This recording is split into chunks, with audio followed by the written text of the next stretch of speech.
Nagsimula ang video sa pagbati ng vlogger sa kanyang mga manood at pagbibigay ng shoutout sa mga taga-suporta ng Kalingap, kabilang ang mga reactors, strikers, watchers at charity vloggers. Binanggit niya na ang kanyang gagawin ay isang reaction video tungkol sa mga weird screenshots o mga komento ng ilang fans sa social media. Pinangalanan niya ang ilang tao mula sa comment section, gaya ni na Marivic Parungaw Mandap at Wing BC Liaguno, at binasa ang mga pahayag nila. Ayon sa kanya, may mga fans na nagsasalita ng negatibo labay Joy Diwata na kasalukuyang student nurse. May mga nagsasabi raw na huwag ipagdiwang ang capping and pinning dahil hindi pa siya ganap na nurse. Maring tinutulan ng vlogger ang ganitong pananaw. Ipinaliwanag niya na kahit student nurse pa lang si Joy, dapat pa ring ipagdiwang ang kanyang mga maliit na tagumpay tulad ng capping and pinning ceremony dahil iyon ay bahagi ng proseso tungo sa pagiging ganap na nurse. Dagdag pa niya, hindi dapat sabihing tanga o bo ang isang estudyante dahil lahat ng nag-aaral ay dumadaan sa pagsubok at hirap bago makapagtapos.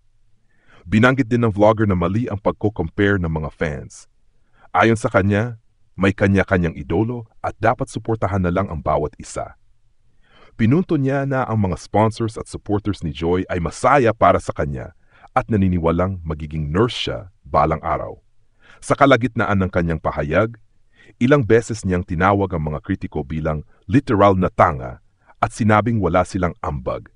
Inihayag niya ang kanyang pagkadismaya sa mga komentong nanghihila pababa sa halip na magbigay suporta. Ipinagtanggol din niya ang desisyon ng Kalingap team at ng mga kasamahan nilang vloggers na magdiwang ang achievement ni Joy. At sinabi na ang pagsama ng lahat sa selebrasyon ay hindi dapat tawaging kababawan, kundi isang pagpapakita ng pagkakaisa at suporta. Sa huli, muling nagpaalala ang vlogger na huwag mag-away-away ang mga fans at iwasan ang pag-compare. Pinuri niya si Joy dahil sa kanyang determinasyon na magpatuloy sa pag-aaral kahit maraming bashers at hamon ang dumaraan. Tinapos niya ang video sa pasasalamat sa lahat ng genetics at nagsimula ang talakayan sa isang pahayag na tumutukoy sa pagiging pamilya at agad na lumipat ang usapan patungkol kay Jenny at sa papel ng isang lalaki na tinukoy bilang James bilang ama sa anak ni Jenny. Nabanggit na ito ang panganay at bunga ng unang asawa. Kasunod nito, tinanong kung ano ang plano para sa mag-ina, lalo't kasama rin si Jonah dahil hindi maaring ihiwalay ito sapagkat siya ang kasama sa tirahan. Binanggit din na may anak si Elena na kanyang pinag-aaral hanggang third-year college na at ipinahayag ang pag-asa na ito ay makatapos dahil masipag at mahilig mag-aral. Samantala, lumitaw ang issue tungkol sa pagbanggit sa pangalan ni Joy Diwata. Ayon sa ilan, tila ipinagbabawal itong banggitin sa vlog. May mga komentong nagsasabing may restriksyon, ngunit nilinaw ng iba na wala namang ganoong utos. Kaugnay nito, binanggit ang mga reaksyon at paliwanag ng ilang tagapanood kabilang na ang sinasabi nilang Jungle Angel na pwede namang magbanggit.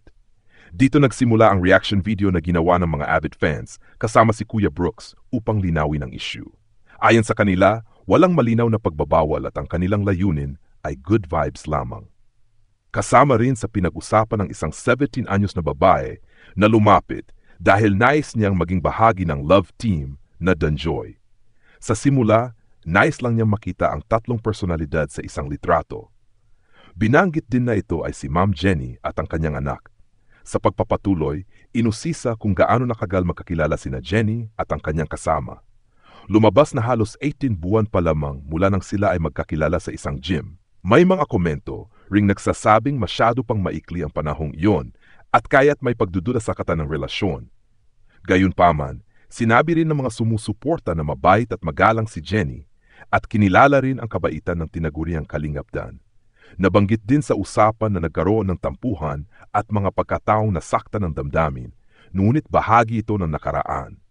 Pinahayag ng ilan na hindi pa sila lubos na kilala bilang cast members o pangunahing bahagi ng grupo.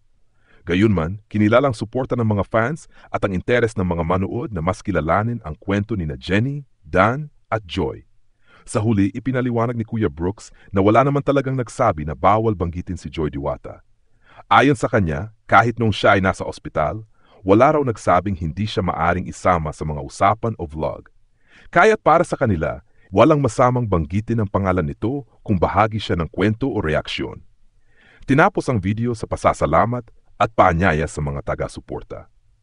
Ang buod ng salaysay na ito, naging sentro ang usapan sa relasyon ni na Jenny at Dan at sa pagiging ama kay James at sa anak nito.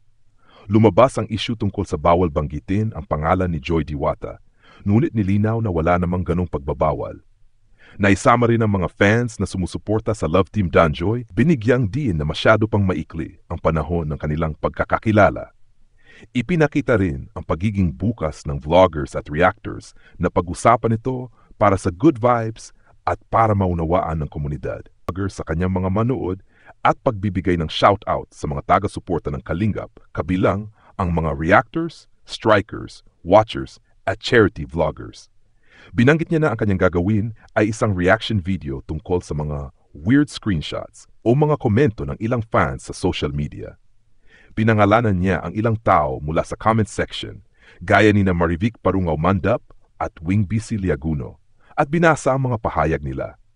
Ayon sa kanya, may mga fans na nagsasalita ng negatibo labay Joy Diwata, na kasalukuyang student nurse. May mga nagsasabi raw na huwag ipagdiwang ang capping and pinning dahil hindi pa siya ganap na nurse. Maring tinutulan ng vlogger ang ganitong pananaw. Ipinaliwanag niya na kahit student nurse pa lang si Joy, dapat pa rin ipagdiwang ang kanyang mga maliit na tagumpay tulad ng capping and pinning ceremony dahil iyon ay bahagi ng proseso tungo sa pagiging ganap na nurse. Dagdag pa niya, hindi dapat sabihing tanga o bo ang isang estudyante dahil lahat ng nag-aaral ay dumadaan sa pagsubok at hirap bago makapagtapos. Binanggit din ng vlogger na mali ang pagko-compare ng mga fans. Ayon sa kanya, may kanya-kanyang idolo at dapat suportahan na lang ang bawat isa. Pinunto niya na ang mga sponsors at supporters ni Joy ay masaya para sa kanya at naniniwalang magiging nurse siya balang araw. Sa kalagitnaan ng kanyang pahayag, ilang beses niyang tinawag ang mga kritiko bilang literal na tanga at sinabing wala silang ambag. Inihayag niya ang kanyang pagkadismaya sa mga komentong nanghihila pababa sa halip na magbigay suporta. Ipinagtanggol din niya ang desisyon ng Kalingap team at ng mga kasamahan nilang vloggers na magdiwang ang achievement ni Joy.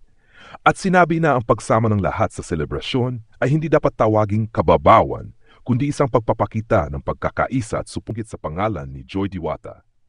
Ayon sa ilan, tila ipinagbabawal itong banggitin sa vlog. May mga komentong nagsasabing may restriksyon, ngunit nilinaw ng iba na wala namang ganoong utos. Kaugnay nito, binanggit ang mga reaksyon at paliwanag ng ilang tagapanood, kabilang na ang sinasabi nilang Jungle Angel na pwede namang magbanggit. Dito nagsimula ang reaction video na ginawa ng mga avid fans kasama si Kuya Brooks upang linawin ang issue. Ayon sa kanila, walang malinaw na pagbabawal at ang kanilang layunin ay good vibes lamang. Kasama rin sa pinag-usapan ng isang 17 anyos na babae na lumapit dahil nais niyang maging bahagi ng love team na Danjoy. Sa simula, nais lang niyang makita ang tatlong personalidad sa isang litrato. Binanggit din na ito ay si Ma'am Jenny at ang kanyang anak. Sa pagpapatuloy, inusisa kung gaano nakagal magkakilala sina Jenny at ang kanyang kasama. Lumabas na halos 18 buwan pa lamang mula nang sila ay magkakilala